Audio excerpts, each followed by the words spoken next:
오늘 말씀은 요나서 1장 4절에서 6절까지의 말씀입니다.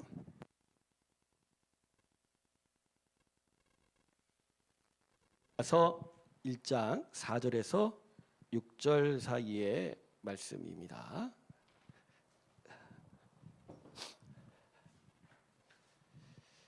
자, 찾으셨으면 자막을 보셔도 됩니다. 자, 여러분 함께 한 목소리 읽어 주실래요? 같이 읽습니다. 시작.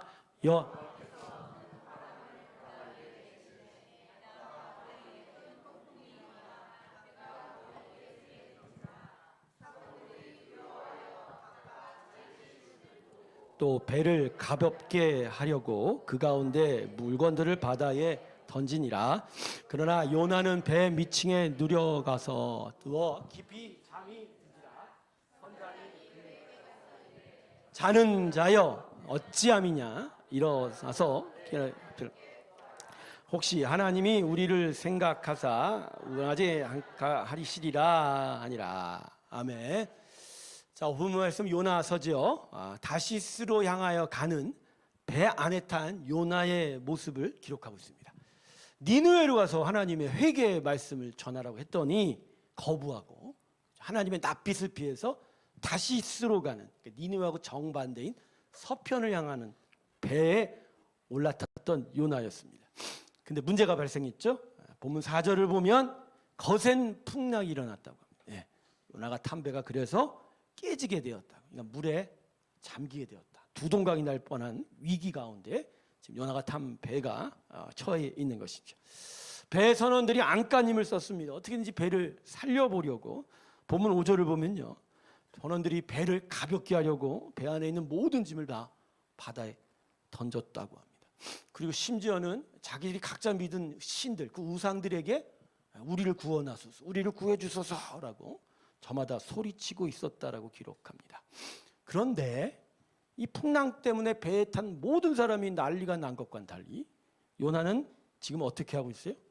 5절 마지막 부분을 보면 배 밑바닥에서 태평하게 잠을 자고 있습니다. 저는요, 본문을 읽으면서요, 이게 과연 가능한 일인가 그런 생각을 해봤습니다. 배가 뭐 유도선과 뭐 요새 그 크루즈선, 유람선처럼 큰 것도 아니었을 건데 그 시절에 배가 커봐야 얼마나 컸겠습니까? 사람이 마음으로 만들었는데. 근데 풍랑으로 배가 무척이나 막 흔들렸을 것인데 그런 배에서 그것도 배 밑바닥에서 잠자기가 이게 가능할 수 있을까요? 중간에 깨는 건 당연한 게 깨는 게 당연한 거 아닌가요? 그러니까 본문에 이 배가 큰 풍랑을 맞았음에도 요나가 계속 잠을 잤다라는 건 다음에 두 가지를 말하여 주는 겁니다. 즉 요나는 다시스로 가는 자신의 배, 이 배길에 대해서 너무나 큰 안심을 하고 있었다는 겁니다. 그러니까 자기가 타고 가는 시점에 이 지중해 길이, 지금 지중해 연안, 이스라엘의 요바라는 지금의 텔아비브 근처거든요. 여기서 지금 서쪽으로 스페인 가는 그 길이 그때에는 풍랑이 있을 수 없다라는 거예요. 그러니까 너무나도 바다의 상황에 안심을 하게 되니까 배를 타자마자 깊은 잠에 빠져들게 되었다라는 것을 의미하는 거고요. 그러니까 그런 점에서 보면 되게 무척 교만한 상태이죠. 하나님은 분명 니느웨로 가라고 했는데, 동편으로 가라고 했는데 지금 그것을 거부하고 서편으로 가면서 어떻게 이렇게 편안하게 잠을 잘 수 있고, 그죠? 모든 상황을 마치 자기가 다 통제할 수 있는 것처럼 그렇게 교만하여 잠을 잘 수 있었을까? 그러니까 요나의 지금 교만함이 극치에 달하고 있었다라는 거죠. 그리고 또 다른 하나는, 이게 이제 중요한 건데, 요나의 영적 상황이 바닥이었다는 거예요. 바닥이요. 여러분 선지자였지 않습니까? 북이스라엘 왕국에. 그런 요나였는데 하나님의 명령을 거부하고 반대의 길을 간다는 게 이게 마음이 편할 수 있어요, 없어요? 없거든요. 그죠? 편할 수가 없는데도 불구하고 마음 편하게 태평하게, 그죠? 그 배길에서 잠을 잔다는 건 요나가 그 마음의 불편함조차도 느끼지 못하고 있었다는 거예요. 그러니까 아예 지금 마음, 그 영적 상태가 완전히 파산되는 상태, 좀 심각한 상태인 거예요. 하나님의 마음의 슬픔, 그 고통, 애통함을 전혀 느끼지 못한 채 그냥 내가 가고 싶은 대로 가면 되지라고 하는 아주 심각한 상황이었다는 거죠. 자, 이러한 심각한 영적 상태에 빠져 있었던 요나, 그래서 배 밑바닥에서 태평하게 잠을 자고 있었습니다. 결국 이러한 요나를 보다 못해서 배 선장이 요나를 흔들어 깨우게 되죠. 오늘 본문 6절을 보세요. 선장은 잠만 자고 있는 요나가 무척 못마땅한 거예요. 네, 못마땅. 온통 배의 선원들과 다른 사람들은 배를 살리려고 난리법석인데 요나는 어떻게 잠만 자고 있냐는 거예요. 더더군다나 요나가 북이스라엘 왕국의 선지자였다는 것을 이 배 선장이 알았나 봐요. 그러니까 지금 다른 선원들은 자기 우상을 향해서 막 살려달라고 애걸 목걸하는데 너는 도대체 뭐냐 이거예요. 너 진짜 북이스라엘 왕국의 선지자 맞냐? 너도 니네 하나님한테 외쳐라. 좀 강구 좀 해봐라. 어떻게든지 살아야 하는 거 아니냐라고. 저는 오늘 본문을 읽으면서 풍랑이 있는데도 잠들어 있는 요나의 모습이 성경의 다른 두 군데와 요보렙이 됩니다. 여러분, 배를 타고 건너다가 풍랑 만난 사건이 이것 말고 두 군데가 더 있어요. 자, 기억이 뭐죠? 갈릴리 배, 갈릴리 호수지만 넓은 호수라 바다라 그랬죠. 갈릴리 호수를 건너던 배 안에서 예수님이 당시 어떻게 하고 계셨다고 했죠? 요나처럼 기도하고 있었다고요?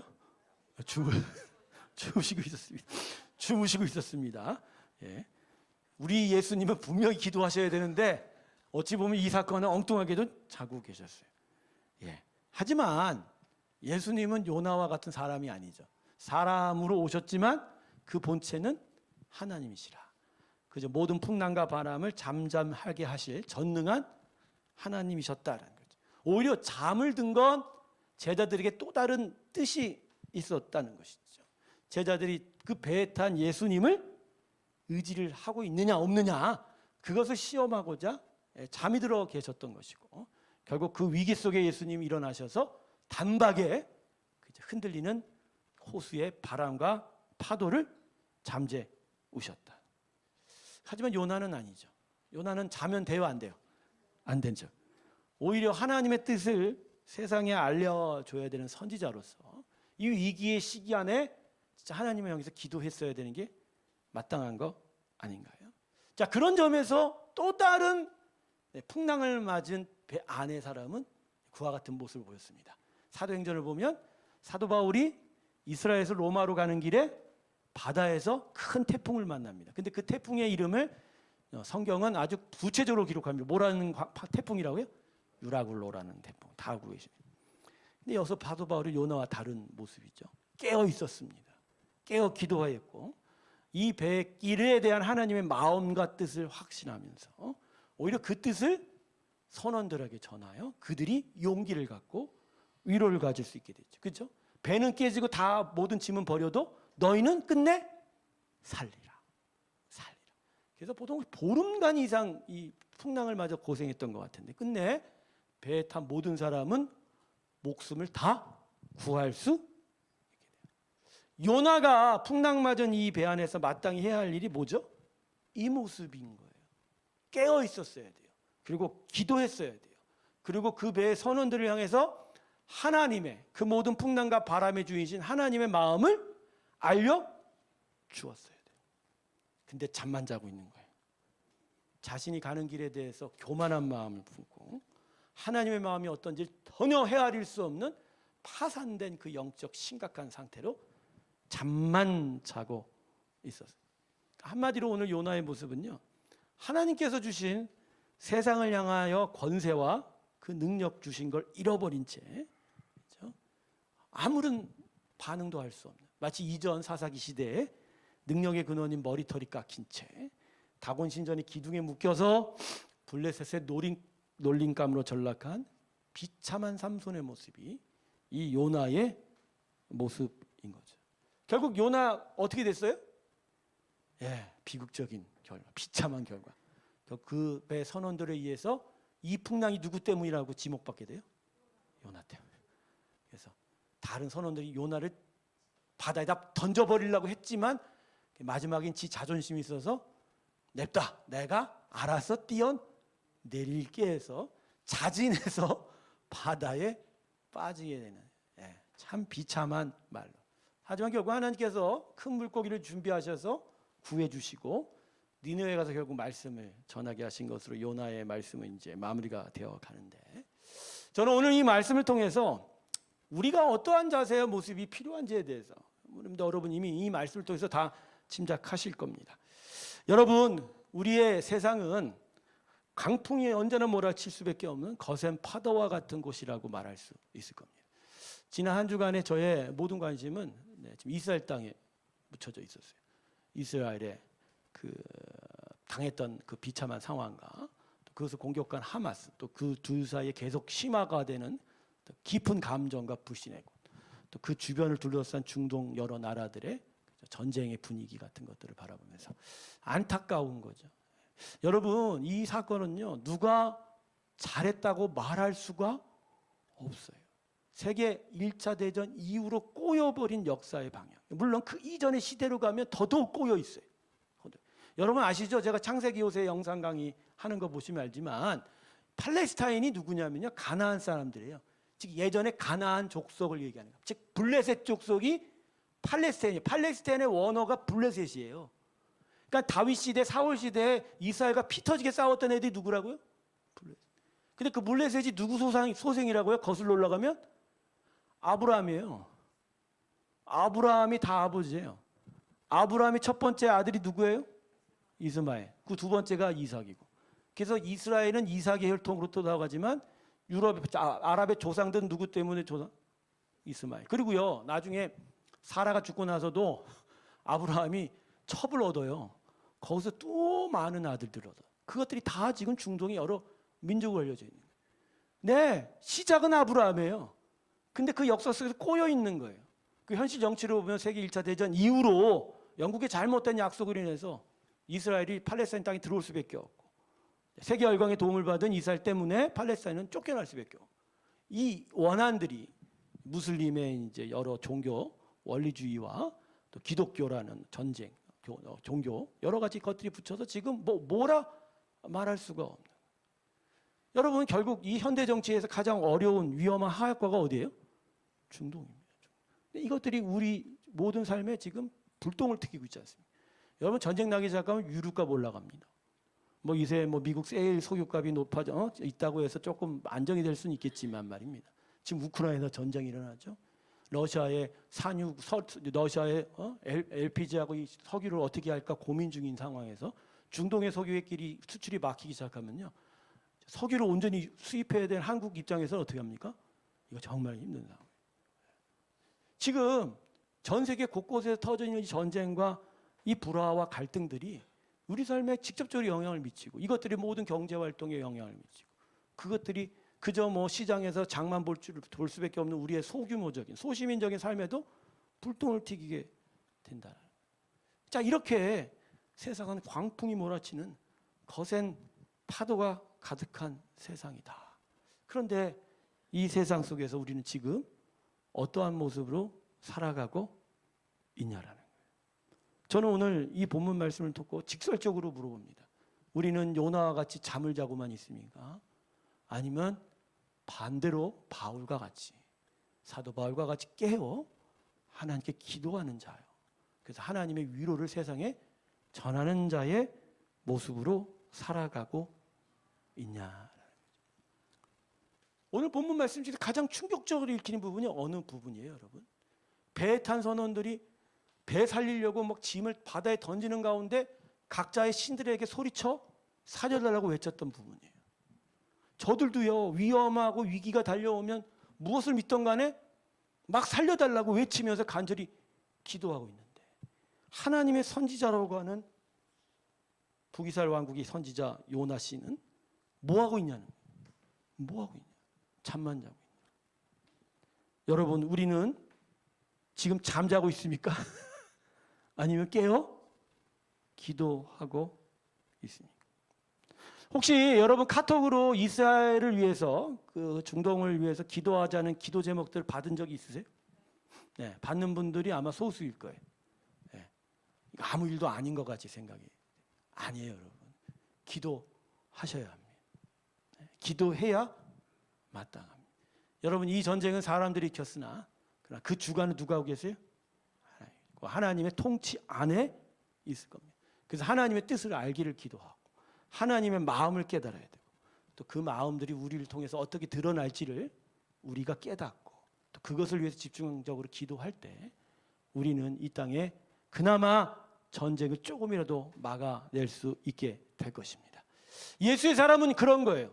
네, 세상을 향하여 위하여 하나님께 기도할 줄 아는 자입니다. 깨어서 도대체 이 땅이 어떻게 흘러가는지를 알고 하나님께 손을 들어 간절히 외치는 자입니다. 그냥 내가 가진 것이 만족되니까 평안하게 나면 잠을 잘 수 있겠나라고 하는 자가 아닌 거예요. 예수의 사람은 그걸로 사는 사람들이 아니에요. 하나님과 함께하는 자예요. 하나님의 통치를 바라는 자예요. 하나님의 나라를 바라는 자예요. 그래서 그분께서 기도하기 원하면 기도해야 되고 그분께서 깨워 우리를 서게 하여 주신다면 우리는 서서 그분을 바라봐야 합니다. 할렐루야. 그게 우리가 마땅한 일이라는 거예요. 온 세상이 자기 신들을 위해서 기도할 때 그죠? 요나의 모습을 보십시오. 참된 하나님을 향해서 기도하지 못하는 저 모습. 얼마나 이 비참한 모습이지 않습니까? 우리가 하나님 앞에 기도해야 돼도 불구하고 우리가 기도하지 않는다면 세상은 더더욱 일어나서 자기의 신들을 향해서 우리 신이 최고다라고 외칠 겁니다. 그리고 그 앞에서 우리는 아무 말도 하지 못합니다. 여기 신천지가 어떤 데인 줄 아세요? 요 며칠 전에 찌라시를 보았는데 일반 성도들한테 보낸 메시지가 아니고 목사한테 직접 쓴 거예요. 요지는 이거야. 니들 목사들 우리 욕했지? 근데 니네 진짜 성경 많이 알아? 응? 우리한테 연락해. 누가 성경이 더 많은지 얘기해보자. 진짜예요? 누가 성경 더 많이 아는지. 성경 요만큼도 모르면서 우리를 이단이라고 하는 니들이 잘못된 거지. 누가 성경을 잘 할 수 있을까? 뭐 도전적으로 써더라고요. 분기탱천한 게 아니고요. 이렇게까지 소리를 높일 정도로 지금 한국 땅의 이 진리를 향한 우리들의 목소리와 깨어 있음은 과연 어떠한가? 우리는 신천지를 놓고 얼마나 기도했고 또 그들을 향해서 하나님의 은혜의 일들이 어떻게 나타날지를 우리가 얼마나 간구했었을까? 그죠? 여러분, 어쩌면 우리가 졸고 있었는지 모릅니다. 교회가 계속 성장한다고 자랑했고 막 한국 교회가 한국민의 절반 이상이 넘는다라고 부풀려진 숫자에 마음이 혹해서 이제 우리는 진짜 이겼다라고 먼저 3펜을 터뜨렸는지 몰라요. 근데 그 사이에 우리 영혼은 졸아가고 있었고 목소리를 내지 못하고 하나님을 향해서 기도하지 못하고 지금 한국교회 교인 숫자가 780만 명 됩니다. 780만 명. 이번에 통합총회가 열렸는데 예장 장자교단이라고 하죠. 장자교단이 근 10년 내에 자신들 교인이 한 230만인데 현재 70만 명이 줄 거라고 예측을 했어요. 70만 명이 줄 거. 이런 조사 결과는 내가 신앙생활 한 이후로 처음이에요. 계속 는다 열심히 한다라고 보고했지. 근데 이제는 스스로들이 앞다투어 줄 거다. 세상이 악해져서 그런가요? 세상이 악해지니까 어쩔 수 없는 건가요? 저는 그렇게 생각 안 합니다. 믿음은 고난을 이기는 힘입니다. 할렐루야. 시련을 넘어서는 힘이에요. 뭐 어떤 장애물도 예수님과 함께 통과할 수 있는 하나님의 능력이 믿음입니다. 근데 그 믿음이 아무리 세상이 약한다 하더라도 그걸 넘어갈 수 있는 거거든요. 근데 속절없이 우리의 신앙의 모습도 우리의 교회의 모습도 우리의 모습이 점점점 줄어들고 있는 거. 어쩌면 어떤 부분에 있어서는 요나와 같은 모습이 있는 거 아닌가요? 잠자고 있었지 않은가. 여러분 이제 자면 안 돼요. 잠은 집에서 주무시길 바랍니다. 밤새 핸드폰 보지 마시고 잘 때 주무시고 새벽에 일어나서 기도하십시오. 이제 예수의 사람 기도해야 합니다. 한국의 생도들 기도해야 합니다. 깨어 있어야 돼요. 이 땅을 향한 하나님의 마음을 이제 알아야 돼요. 애통한 마음, 그 하나님의 그 깊은 긍휼의 마음을 깨닫고 우리가 그분과 함께 동행하지는 못해도 그 모든 일에 다 함께 할 수는 없어도 그분의 마음을 알아 기도의 자리에서만큼은 결코 밀려나지 말아야 합니다. 사랑하는 새롭게 성도 여러분, 앞으로 우리 새롭게는 어디로 갈까요? 그리고 나의 믿음은 과연 어떠한 길로 걸어가게 될까요? 그 누구가, 그 어떤 자가 우리의 신앙의 길과 우리 교회의 앞날을 보장해 줄 것이 있겠습니까? 하나님의 약속은 분명하지만 그 약속을 이루어내는 건 결국 우리입니다. 그리고 우리의 기도가 반드시 그곳에 필요하다는 것. 그래서 우리는 이제 졸지 않기로 결심해야 됩니다. 자지 않기로 결심해야 돼요. 세상이 자기 신을 향하여 떠드는 만큼 이상이나 우리는 이제 하나님을 향하여 소리쳐야 됩니다. 하나님, 이 땅을 다시 긍휼하게 여겨주시옵소서. 우리의 교회들을 다시 세워주시옵소서. 우리의 믿는 자들을 다시 붙들어 주시옵시고, 하나님, 우리의 기도를 끝까지 불태우셔서 다시 하나님의 나라와 일들을 일으켜 세워 주시옵소서. 이것이 마땅한 우리의 간구와 기도가 될 줄로 믿습니다.